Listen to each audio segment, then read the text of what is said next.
Hello दोस्तों, उम्मीद है कि आप सब ठीक होंगे। आप दोस्तों का बहुत बहुत शुक्रिया कि आप मेरे कंटेंट को पसंद कर रहे हैं। आज की कहानी एक हस्बैंड और वाइफ के बारे में है और ये कहानी सच पर मबनी है। एक दफा का जिक्र है कि एक हस्बैंड और बीवी स्कॉटलैंड में रहते थे। दोनों ने पसंद की शादी की हुई थी। लड़की काफी अमीर होती है जबकि हस्बैंड का छोटा सा बिजनेस होता है। वो काफी वीरान इलाके में घर में रहते हैं और आखिरकार बीवी के इसरार पर हस्बैंड ने फैमिली रेजिडेंसी के एक इलाके में घर खरीद लिया। घर काफी पुराना था और इस घर के हॉन्टेड होने की काफी खबरें भी इलाके में गर्दिश में थी और यही वजह थी कि उसे कोई खरीदना नहीं चाहता था। शौहर को इन बातों पर कोई यकीन नहीं था और उसने इसका फायदा उठाते हुए वो घर काफी सस्ते रेट पर खरीद लिया। आखिरकार वो दोनों घर के रिनोवेशन होने के बाद शिफ्ट हो गए। पहले कुछ दिन काफी अच्छे से गुजर गए, लेकिन कुछ दिनों के बाद वाइफ को काफी हॉन्टेड इवेंट्स का सामना करना पड़ा। हस्बैंड ज्यादातर वक्त अपनी बिजनेस के सिलसिले में घर से बाहर होता था, तो बीवी को अकेला ही घर में रहना पड़ता था।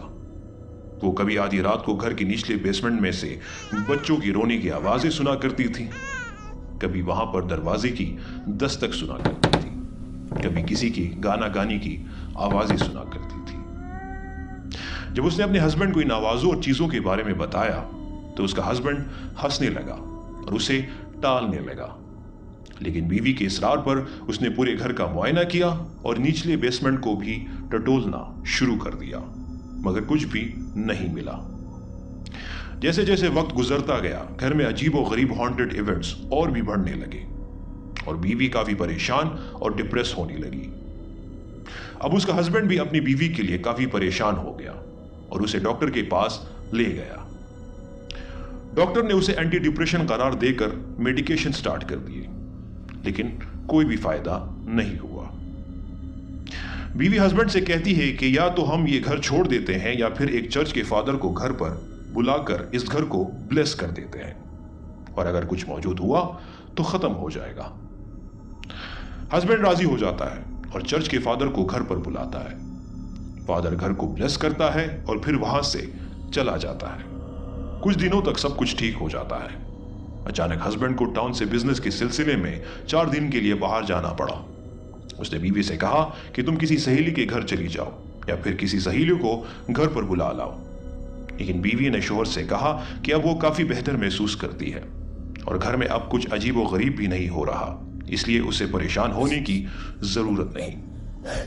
हस्बैंड घर से चला गया और अब फिर से उस रात को घर में अजीब व गरीब आवाजें शुरू हो जाती है। बीवी को काफी डिप्रेशन का सामना होता है और 2-3 दिन तक वो काफी परेशान और जहनी दबाव का शिकार हो जाती है। जब उसका हस्बैंड 4 दिन बाद घर लौटता है और घर के अंदर दाखिल होता है तो देखता है कि उसकी बीवी बेसमेंट के सामने वाले दरवाजे के साथ फांसी से लटक रही है।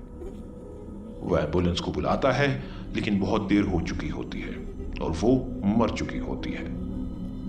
पोस्टमार्टम में उसे खुदकुशी डिक्लेयर कर दिया जाता है और वजह डिप्रेशन बताई जाती है। फ्यूनरल पर बहुत से लोग हस्बैंड को दिलासा देते हैं और ताजियत करते हैं। शौहर काफी रो रहा होता है और मायूस होता है। फ्यूनरल के बाद घर वापस आ जाता है और घर में दाखिल होने के बाद एकदम से उसके चेहरे से मायूसी खत्म हो जाती है और वो मुस्कुराने लगता है और घर में अपनी गर्लफ्रेंड को पाता है। वो दोनों बेसमेंट और कमरे में जाकर दीवारों पर और दरवाजों पर लगाई गई खुफिया टेप रिकॉर्डर्स हटाते हैं जिसमें वो अजीब और गरीब आवाजें होती हैं।